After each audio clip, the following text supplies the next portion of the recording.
ini. Syukur kalau di sore hari ini perkenalkan terlebih dahulu, saya Didi Pramajito. Saya lulusan teologi dari STB Ria Salatiga. Sekarang posisi saya juga membantu pelayanan di tempatnya Pak Pangat kalau pagi, dan kalau sore saya masih terdaftar sebagai pendeta muda di GSCA Filipi Klaten, gitu ya, tempatnya Busara. Jadi di sore hari ini setelah saya tahun 2020 ya Pak ya, bergabung dengan Pak Pangat oleh karena banyak hal ya, istilahnya ada pengalaman-pengalaman tertentu tentang saya tidak tahu, ternyata ada hubungan demi hubungan begitu, dan akhirnya di hari ini saya diberi kesempatan untuk berbicara di depan Bapak Ibu semuanya. Untuk yang sudah pendeta, saya mohon izin ya Bapak Ibu ya. Mungkin saya berbeda Bapak Ibu, kalau cara berkhotbah saya tadi digojeki sama Pak Pangat sebelum tadi berkhotbah gini, Mas Didi disiapkan mimbarnya, nanti kalau khotbah jangan jalan-jalan terus, kembali lagi, karena saya itu tipenya senangnya jalan-jalan Bapak Ibu. Jadi kalau khotbah tidak di belakang mimbar begini terus, karena jujur saja mimbarnya ini tinggi. Jadi saya kalau itu tinggi begini itu karena saya tingginya itu pas-pasan Bapak Ibu. Jadi ya izinkan saya nanti sambil jalan-jalan ya Bapak Ibu, supaya saya tidak di belakang sini terus Bapak Ibu nanti bosan melihat wajah saya gitu ya. Ya, di sore hari ini atau di malam hari ini saya diberikan judul, mungkin ada yang sudah mendengar judul ini lebih dari 2 kali. Bagi Bapak Pendeta pasti sudah banyak lebih dari 2 kali ibadah Natal untuk bulan ini, atau mungkin ya pelayan-pelayan firman Tuhan ya. Kalau saya tahun ini benar-benar spesial Bapak Ibu. Kenapa?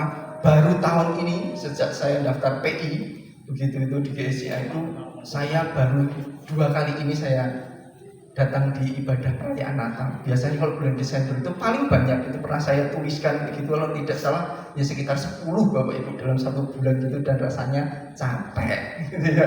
Kalau ya ini baru tahun ini benar-benar spesial bagi saya baru 2 kali ini saya datang di perayaan ibadah. Dan di malam hari ini sekali lagi saya mohon sebagai seorang yang masih muda, mungkin ada salah kata terlebih dahulu. Saya juga ngajar Bapak Ibu, saya ngajar di SD Bokrit Turen Bantul begitu. Jadi mungkin ada beberapa wajah yang sudah sering saya lihat juga, tapi belum kenalan ya Pak. Nanti lain kali bisa kenalan Bapak Ibu. Oke, daripada memperpanjang lebar, sekali lagi izinkan saya di sore hari ini menyampaikan firman Tuhan, dan biar firman Tuhan ini menjadi berkat untuk kita semuanya, dan biar firman Tuhan ini mungkin yang belum pernah mendengar cara saya berkhotbah mungkin sedikit tersinggung Bapak Ibu. Sekali lagi saya mohon izin, karena kalau saya ngomong ya sesuai dengan apa yang sudah Tuhan izinkan. Jadi pergumulan ini sudah saya doakan beberapa waktu, semoga ini menjadi berkat untuk kita semuanya ya. Marilah sekarang kita pergi ke Bethlehem. Mari kita akan membaca bersama-sama di dalam Lukas 2 ayat yang ke-15. 1, 2, 3. Setelah malaikat-malaikat itu meninggalkan mereka dan kembali ke surga, gembala-gembala itu berkata seorang kepada yang lain, marilah kita pergi ke Bethlehem untuk melihat apa yang terjadi di sana, seperti yang diberitahukan Tuhan kepada kita. Sekali lagi saya juga mohon izin Bapak Ibu, karena saya masih muda ya, biasanya kan bawa Alkitab. Saya tadi sudah mempersiapkan nanti khotbah kalau nggak bawa Alkitab kayak gitu nanti ada yang tersinggung. Saya jujur saja tadi saya lupa Bapak Ibu, sudah saya siapkan di rumah. Jadi saya bawa HP saja gitu Bapak Ibu ya. Mohon izin ya sekali lagi. Ya, tolong tidak dihakimi nanti setelah ini saya selesai khotbah dan wah ditanya bawa Alkitab kayak gitu. Lukas 2 ayat 15. Setelah malaikat-malaikat itu meninggalkan mereka dan kembali ke surga, gembala-gembala itu berkata seorang kepada yang lain, marilah kita pergi ke Bethlehem. Ada apa sebenarnya dengan Bethlehem? Kalau Bapak Ibu suka membaca, pasti khotbah saya ini sudah ada di internet. Cuma saya akan ada beberapa pendalaman yang sedikit berbeda Bapak Ibu yang ada di internet. Jadi saya tidak copy paste saja di internet, karena saya perlu menyampaikan pesan yang ada di nasional tentang hal ini. Ada apa dengan Bethlehem? Nah, Bethlehem ternyata itu mempunyai sejarah yang memang cukup panjang. Sekali lagi, saya sebagai guru, Bapak Ibu, saya sedikit mengajar untuk yang belum tahu. Jadi Bethlehem itu adalah tempat Rahel atau istri Yakub melahirkan Yusuf, dan tempat dia dimakamkan. Istri yang paling dia sayangi yaitu Yakub itu melahirkan, jadi istri yang paling disayangi Yakub yaitu Rahel itu melahirkan Yusuf, dan juga tempat Rahel itu dimakamkan itu ada di Bethlehem. Kisah dalam perjanjian yang lama, nanti bisa dicek. Yang kedua adalah tempat kelahiran Daud dan tempat dia dinobatkan sebagai raja. Kenapa menjadi hal yang penting dalam bagian ini? Karena Daud sampai sekarang itu masih menjadi salah satu raja yang paling dibanggakan oleh orang Israel.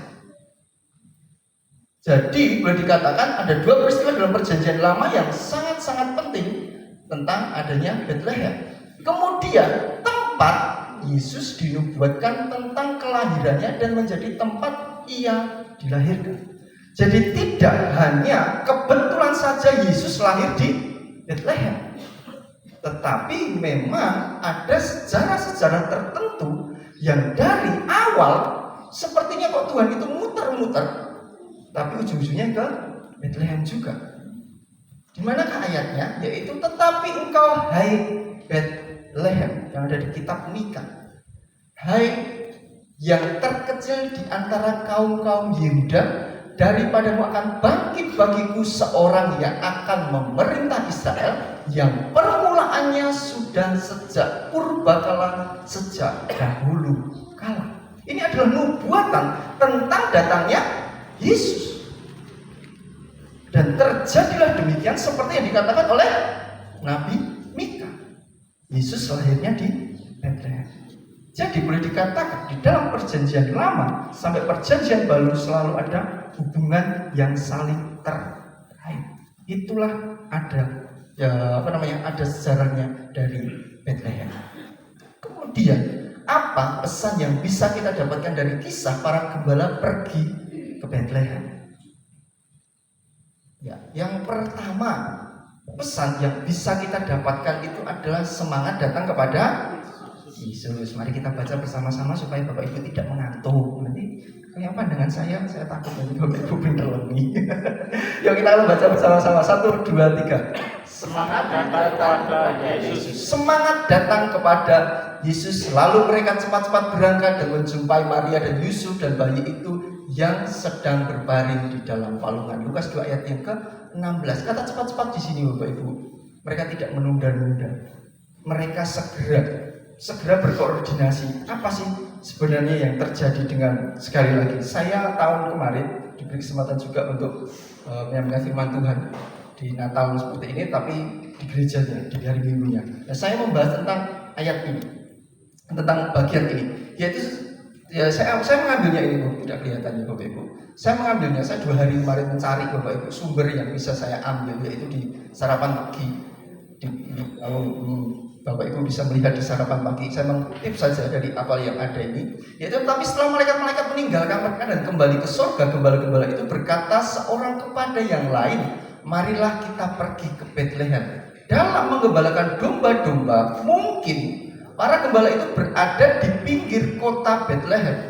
Pastilah mereka tidak akan terlalu jauh keluar dari kota Bethlehem, sehingga mereka memutuskan untuk kembali ke pusat penggembalaan yang mengingatkannya di Bethlehem, di mana Bethlehem itu dipercaya sebagai tempat pemasok domba bagi korban di bait Allah. Kenapa ini bagian yang penting? Saya membayangkan begini Bapak Ibu. Ketika gembala itu mendengarkan dari malaikat itu, saya tidak tahu berapa jaraknya, jujur saja saya tidak tahu berapa jaraknya karena tidak dituliskan berapa kilonya, tetapi mereka segera dan mereka bertemu dengan bayi itu. Nah, tempat yang bernama Migdal Eder, ini pernah saya bahas di tahun kemarin kalau jemaat masih ingat, yaitu letak Migdal Eder itu berada di antara Yerusalem dan Bethlehem sesuai dengan informasi dari kamus Jastrow yang ini Bapak Ibu. Jadi benar-benar dikatakan bahwa Yesus itu lahirnya di tempat yang dibahas oleh Migdal Eder. Jadi tempat penggembalaan seperti yang sudah disampaikan oleh Alkitab. Itu ada, ini boleh dikatakan kamusnya atau ada tulisan dan ada pendukungnya tentang kelahiran Yesus itu sendiri. Sehingga Migdal Eder bukan bagian terpisah dari Bethlehem. Itu tidaklah jauh boleh dikatakan. Kalau Migdal Eder itu boleh dikatakan di pinggiran Bethlehem. Ini adalah gabungan dari dua kata. Ya, ini saya tidak akan membahas ini. Nah, letaknya itu adalah di sini Bapak Ibu. Antara Bethlehem dengan Migdal Eder, saya membayangkan dalam beberapa waktu ini mungkin perkiraannya sekitar 5-10 kilo. Bapak Ibu sudah ada yang pernah ke Israel? Saya mohon maaf kalau salah. Ada? Belum? Berarti sama dengan saya. Gitu ya. Oke, saya lanjutkan. Kalau belum tahu, saya membayangkan. Saya kemarin ketika saya menemukan ini, saya mencoba lari-lari Bapak Ibu. Saya mencoba lari-lari sebagai seorang yang sekali lagi masih muda. Saya coba lari-lari. Saya lari-lari kecil-kecil begitu. Saya 3 kilo. 3 kilo itu saya lari, jalan kecil-kecil begitu. Itu hampir menempuh sekitar 25-30 menit. Kalau tertulisnya di HP saya itu 33 menit di Samsung Health gitu. Nah, saya mencoba. Oh, kalau zaman sekarang orang yang jarang jalan kaki, jarang lari, itu untuk 3 kilo sekitar 33 menit. Kalau orang zaman dulu 5-10 begitu, kemungkinan ya setengah jam lah dari tempat itu. Apalagi gembala yang sudah biasa jalan-jalan. Dan mereka tidak ada yang namanya pesawat, belum ada Grab, apalagi GrabFood, gitu ya. Jadi mereka jalan saja, begitu. Tetapi di bagian ini juga itu ada hal yang penting sebelum saya masuk di poin yang kedua. Tantangan yang akan dihadapi oleh gembala itu saja. Walaupun jaraknya antara 5-10 kilo, kemungkinan sekali lagi saya memungkinkan hal itu. Sekali lagi saya belum pernah ke sana. Nah, perjalanan malam hari itu mengandung resiko misalkan ular. Saya dapat TikTok juga, Bapak Ibu, saya ada di TikTok juga aktif. Itu ada kemarin itu ada orang yang memang dia penggiat ular. Dia digigit ular cicin kuning di bagian lengannya begini. Lalu dia memberi pernyataan begini. Selama kita tenang bahwa sebenarnya ular cicin kuning itu tidak cukup berbahaya karena tingkatnya menengah. Terus ada yang komentar gini, wah kalau aku ya pingsan mas, kalau aku ya nggak kuat, masa cicin kuning segitunya. Nah dia itu selesai digigit terus dia senyum-senyum dada-dada dengan ularnya. Saya tidak tahu apakah saat itu juga orang akan sesantai itu ketemu dengan ular. Itu bagian yang pertama. Dan perjalanan malam, kalau kita orang Jawa saja yang tinggal di Jawa, saya hidup dengan orang di Jawa, setiap sore hari wajib rumahnya ditutup pintunya semuanya. Karena apa? Karena zaman dulu orang itu tidak boleh keluar malam, takutnya nanti di jalan ada apa-apa, apalagi ada wewe. Kalau anak hilang sore katanya itu, kata ibu saya, itu nanti digondol wewe. Oleh karena itu jangan keluar malam-malam. Sebenarnya takutnya bahaya kalau ada hewan-hewan buas. Nah, tapi orang sekarang itu nggak pernah kenal bahaya. Kemana-mana santai saja. Kemana-mana sekarang bawanya HP, viralkan. Iya. Santai apa ketemu sedikit viralkan, pas sedikit viralkan. Katanya kalau nggak viral itu katanya tidak akan dapat tanggapan dari pemerintah, ada yang seperti itu katanya. Perjalanan malam sekali lagi mengandung resiko, jadi tidak mudah. Yang kedua, rasa capek setelah bekerja. Saya tadi itu Bapak Ibu, ini seminggu saya dan juga Pak Pangat, jemaat dekor seadanya seperti ini. Terus saya tadi itu sudah mau pulang, terus akhirnya ada sesuatu yang perlu diselesaikan, saya pulang. Selesai pulang saya mandi, terus saya tidak pakai baju langsung, saya pakai baju dalam. Terus anak saya mandi, bapak mau ngapain? Mau tidur. Saya akhirnya istirahat Bapak Ibu. Istirahat, dalam istirahat saya ingat tadi itu saya ditanya, nanti setelah khutbah lagunya apa? Saya jawab, saya tidak tahu. Saya tidak tahu, saya tidak tahu karena saya belum berpikir, masih pikir ini nanti bagaimana ibadahnya, bagaimana begitu Bapak Ibu. Jadi saya belum mikir nanti selesai ibadah lagunya apa ya, nanti paling lagu yang gampang saja supaya jemaat bisa bernyanyi semuanya. Saya mengatakan seperti itu. Saya dalam istirahat itu saya terus mikir-mikir lagunya apa ya. Rasanya capek. Saya percaya gembala pun rasanya capek. Karena mereka satu hari bekerja dan mereka harus mempersiapkan pekerjaan besok. Tetapi ketika mendengar hal itu, tentang sukacita itu, tentang suatu harapan yang besar itu, mereka tidak terus malas-malasan seperti yang saya lakukan tadi. Enggak, mereka cepat-cepat pergi dari tempat itu untuk membenarkan apakah benar, untuk mengkonfirmasi apakah apa yang disampaikan malaikat itu benar-benar terjadi.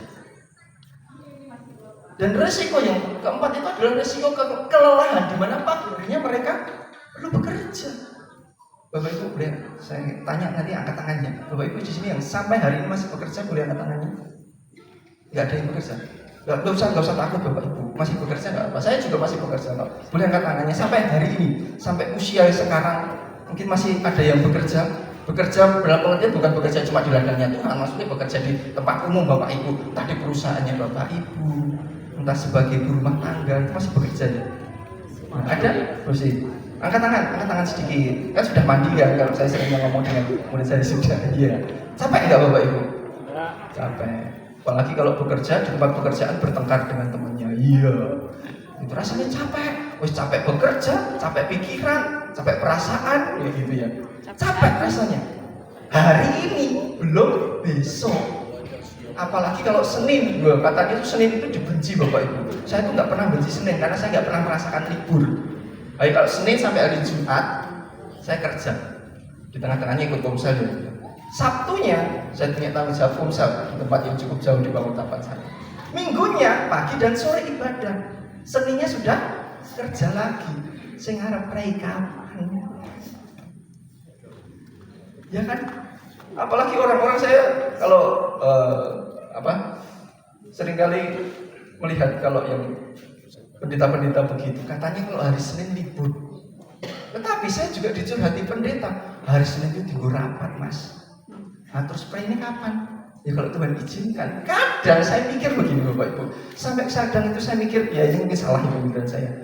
Istirahat itu ketika sakit. Kadang saya itu merasa, kenapa kok saya sakit?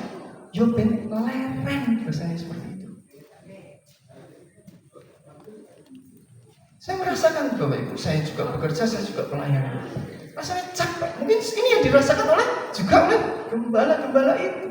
Mereka perlu berpikir tentang hal yang kalau saya pergi sekarang, kalau saya capek sekarang, besok bagaimana?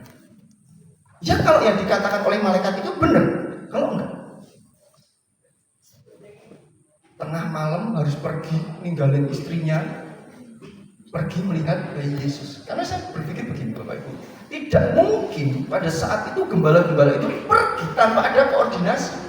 Gembala-gembala perlu berkoordinasi tentang domba-domba yang akan ditinggalkan. Oh ini yang seharusnya jaga malam, kamu jaga malam, kita harus pergi, kita harus begini dan yang lainnya. Itu yang terjadi. Saya berpikir seperti itu Bapak Ibu. Jadi dalam satu kumpulan gembala yang seharusnya itu bisa istirahat, mereka tidak istirahat dan mereka harus bertemu dengan Yesus. Dan semangat itulah yang seharusnya kita miliki juga. Semangat bertemu dengan Yesus itu seharusnya menjadi bagian dalam hidup orang percaya. Semangat itu perlu terus dipupuk akar subur. Meskipun mungkin katakan situasi, mungkin kondisi tubuh, bahkan jadwal menumpuk, tetapi yang terpenting adalah bertemu dengan Yesus. Capek. Saya pernah merasakan pelayanan yang 24 jam Bapak Ibu. Sebelum saya ngajar itu saya staff full timer juga di gereja. Begitu. Baru jam 9 malam selesai pelayanan, terus doa sampai jam 11. Jam 11 ganti celana, mau tidur, ditelepon. Di mana Mbak? Ayo ke pelayanan orang yang meninggal, mandikan jam 11 malam. Ya sudah, berangkat lagi. Pulang-pulang sudah 2:30. Baru jam 3 mau tidur, sudah ingat jam 5 ada jadwal doa pagi. Rasanya luar biasa. Itu Bapak Ibu. Tetapi sekali lagi sampai hari ini ketika saya berdiri di tempat ini, saya merasakan bahwa memang sangat butuh semangat untuk bertemu Yesus, semangat untuk kita terus mencari Dia. Sebab kata firman Tuhan berkata bahwa orang yang bersemangat dapat menanggung penderitaannya, tetapi siapakah akan memulihkan semangat yang patah. Oleh karena itu, mari kita terus bersemangat untuk bertemu dengan Yesus. Capek gak apa-apa, karena memang pelayanan itu tidak mudah. Yang kedua, apapun profesimu, Tuhan menghargainya. Lukas 2 ayat 8 sampai 9. Terlihat Bapak Ibu, mari kita akan membaca bersama-sama ayat ini. 1, 2, 3. Di daerah itu ada gembala-gembala yang tinggal bercadang menjaga kawanan ternak mereka dalam rumah. Tiba-tiba berdirilah seorang malaikat Tuhan di dekat mereka, dan kemuliaan Tuhan bersinar meliputi mereka, dan mereka sangat ketakutan. Kenapa Pak saya menuliskan hal tentang profesi yang menarik? Karena begini, hal yang menarik dari kisah ini yaitu yang pertama, malaikat memilih gembala bukan orang di sekitar penginapan. Bapak Ibu masih ingat kisah di mana Yesus akan dilahirkan itu adalah saat-saat sensus penduduk oleh Herodes. Dan pasti banyak orang yang berkumpul, tidak hanya orang yang miskin, tetapi orang yang kaya juga. Tetapi kenapa Alkitab menuliskan bahwa yang ditemui oleh malaikat adalah gembala? Posisi yang boleh dikatakan pada saat itu adalah posisi yang rendah, bukanlah posisi yang hebat, bukanlah posisi yang boleh dibilang orang itu sebagai sesuatu yang mewah. Bahkan dikatakan ketika di dalam kitab Kejadian itu dituliskan di sana, Yusuf meminta keluarganya untuk mengaku sebagai keluarga apa? Gembala. Karena di Mesir dianggap gembala itu adalah orang rendahan. Tetapi Alkitab sangat jelas menuliskan bahwa yang ditemui adalah gembala. Yang artinya malaikat memilih gembala dan bukan orang di sekitar penginapan itu. Yang kedua, malaikat menjadikan gembala sebagai saksi hidup kelahiran Yesus. Saksi hidup. Lukas itu adalah seorang dokter. Saya sangat suka dengan tulisannya Lukas karena seringkali berdasarkan seperti apa yang saya pikirkan. Saya orang logikanya tinggi, realistis kayak gitu istilahnya ya. Sedikit-sedikit firman Tuhan begini saya logikakan, walaupun kadang saya salah juga. Tapi kitab Lukas masuk akal dengan apa yang cara saya berpikir, Bapak Ibu. Sehingga Lukas dengan jelas menjelaskan bahwa gembala-gembala inilah yang menjadi saksi tentang kelahiran Yesus. Jadi benar Yesus itu lahir dan ada saksinya. Yang ketika adanya pujian yang dinaikkan oleh gembala. Kalau kebiasaan gembala itu nyanyi tidak, Bapak Ibu? Ada gembala-gembala yang sukanya nyanyi seperti Daud. Ada gembala-gembala yang mungkin sukanya tidur kayak saya. Enggak Bapak Ibu, saya belum jadi gembala, jadi saya tidak bisa dikatakan sebagai seorang gembala, Bapak Ibu.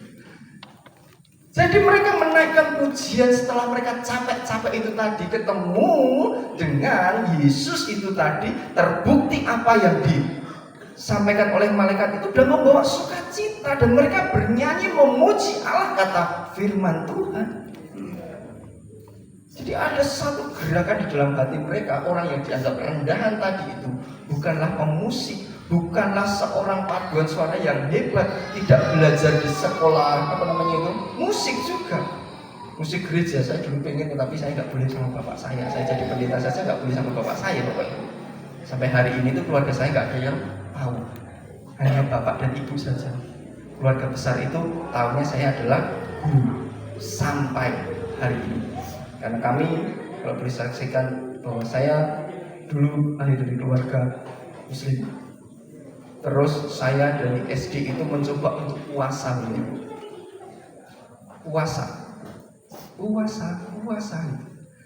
Tapi setiap selesai 2-3 hari saya berpuasa, ikut-ikutan itu, bangun pagi jam 4 sahur, nanti aneh-aneh aja.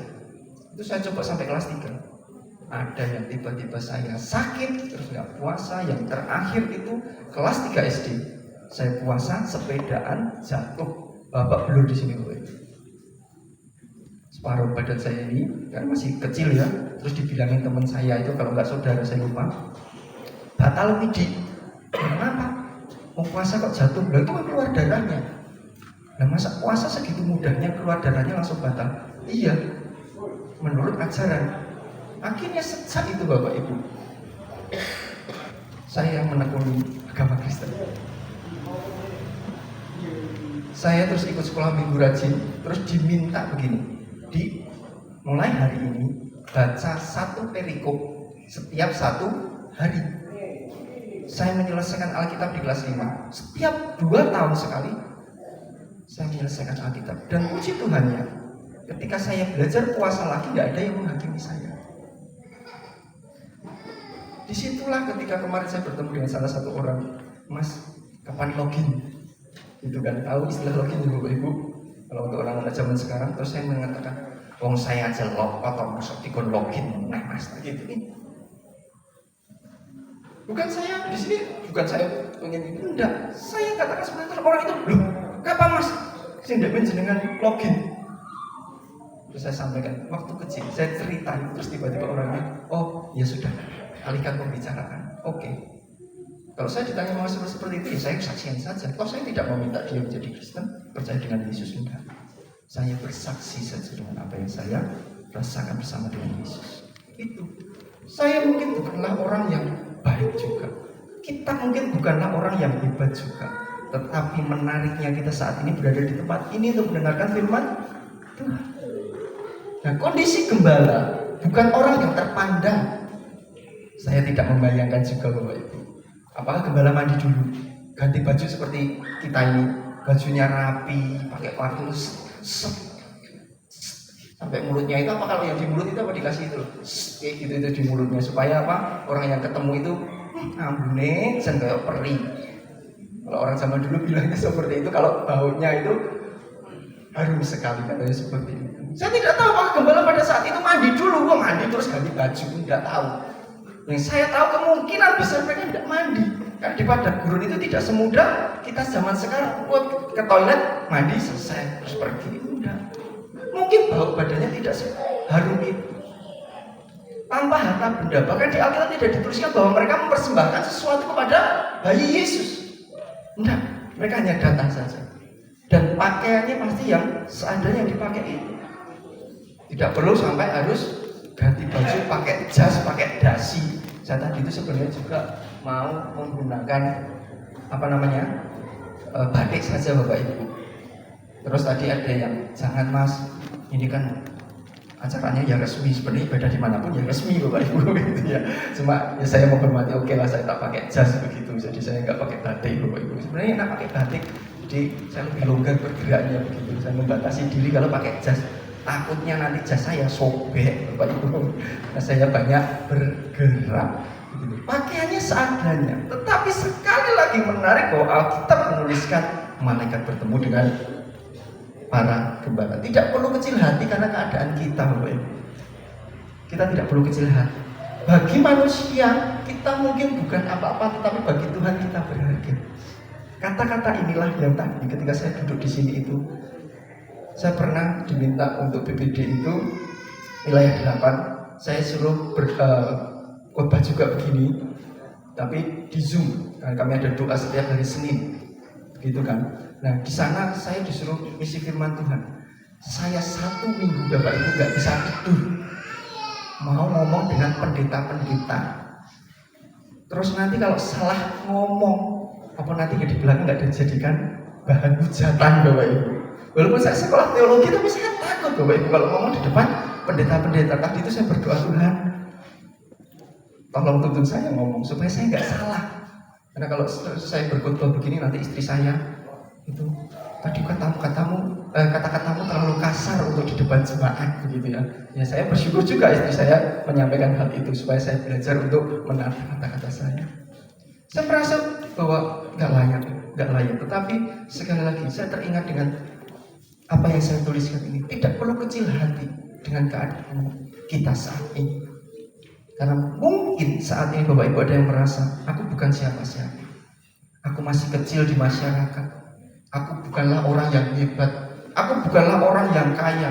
Aku bukanlah orang yang bisa dipandang oleh masyarakat, yang diajak ngomong, yang kalau ngomong langsung bisa begini, cari solusi, jadi orang yang hebat. Bahkan mungkin di tengah-tengah profesiku sebagai yang saat ini aku mungkin dimudahkan. Mungkin aku dikucilkan. Mungkin aku bukanlah orang yang benar-benar dipandang baik. Tetapi firman Tuhan di malam hari ini menekankan dan mengingatkan kita bahwa apapun yang kita lakukan, profesi kita berharga di mata. Amin. Yang ketiga itu adalah berani menjawab panggilan Tuhan. Lukas 2 ayat 17-18. Dan ketika mereka melihatnya, mereka memberitahukan apa yang telah dikatakan kepada mereka tentang anak itu.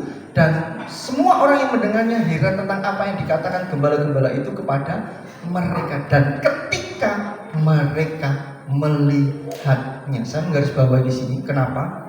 Karena ketika mendengar, mereka tidak hanya berdiam-diam, mereka cepat bertindak dan akhirnya melihat hasilnya.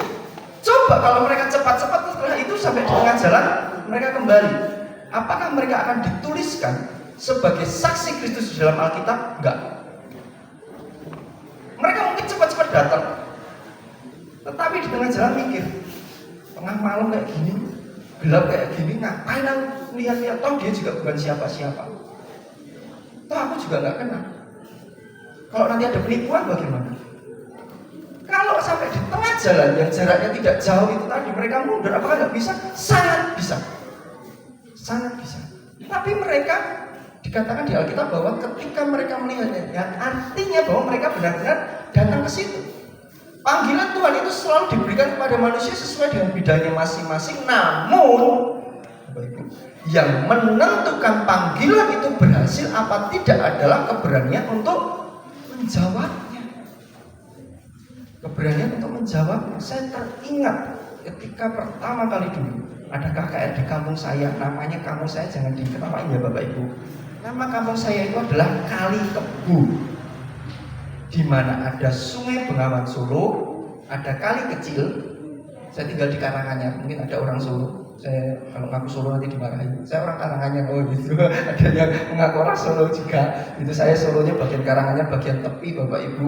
Jadi kalau pendeta saya itu sampai sekarang kalau saya ikut berkhotbah gitu, terus nanti ditanyakan menyebutkan saya bangga dengan Mas Yudi karena dari gereja yang kecil bisa ada seorang pendeta. Amen. Mungkin ada Bapak Ibu juga yang dari gereja kecil, tempatnya yang kecil, yang minoritas sekali,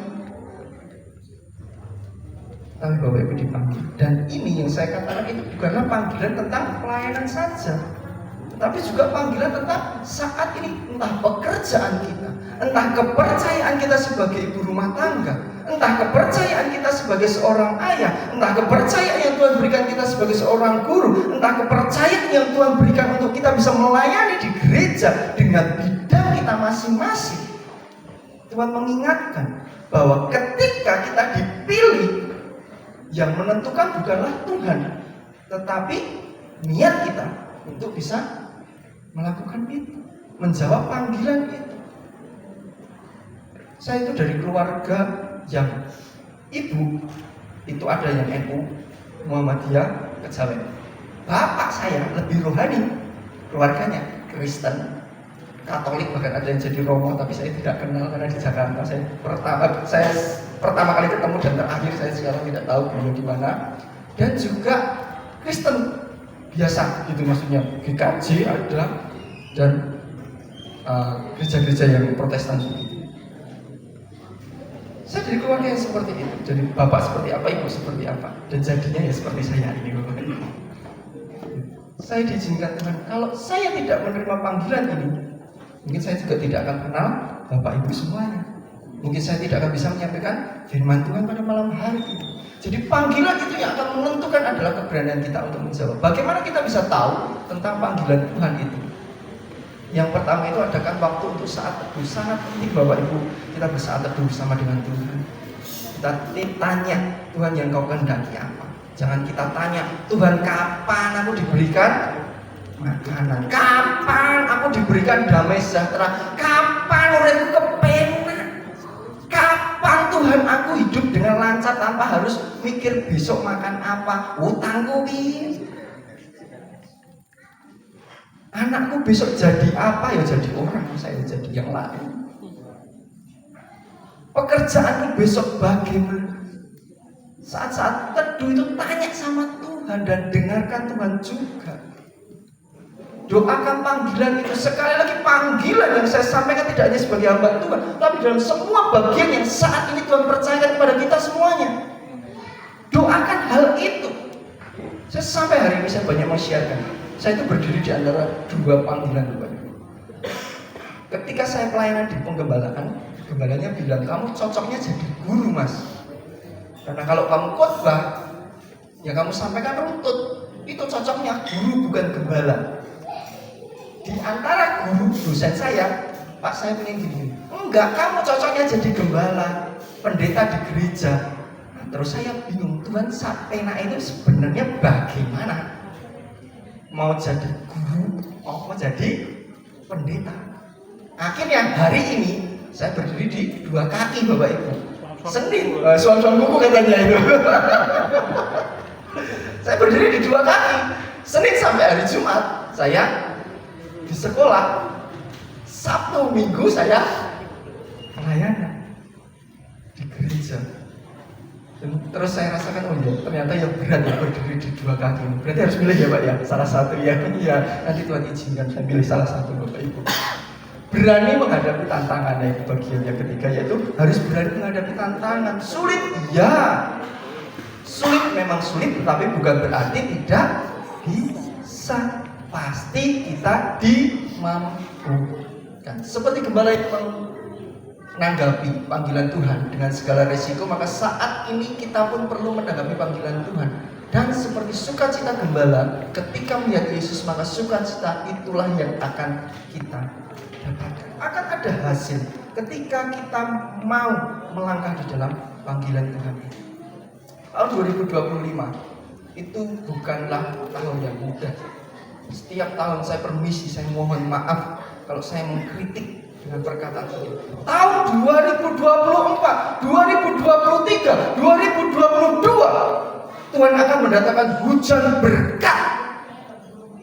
Saya kadang permisi sekali lagi, saya isi dengan perkataan.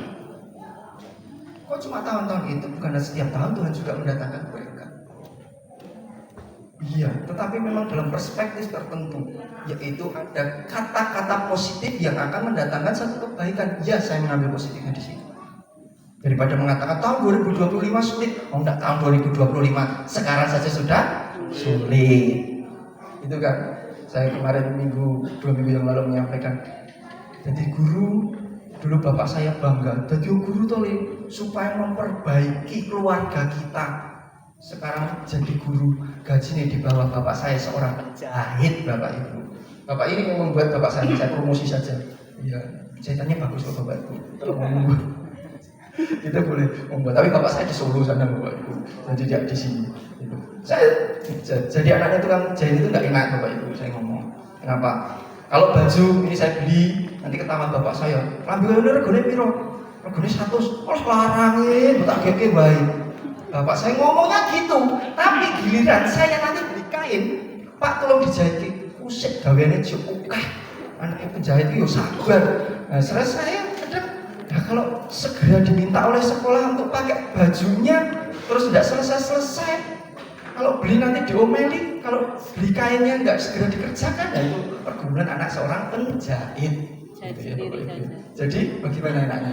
Ya, saya nikmati saja sebagai seorang anaknya penjahit. Gitu ya.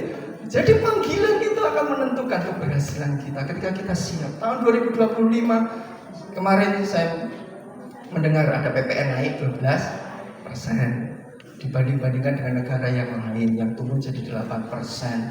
Yang daging wahyu itu tadi, bukan wagyu apa?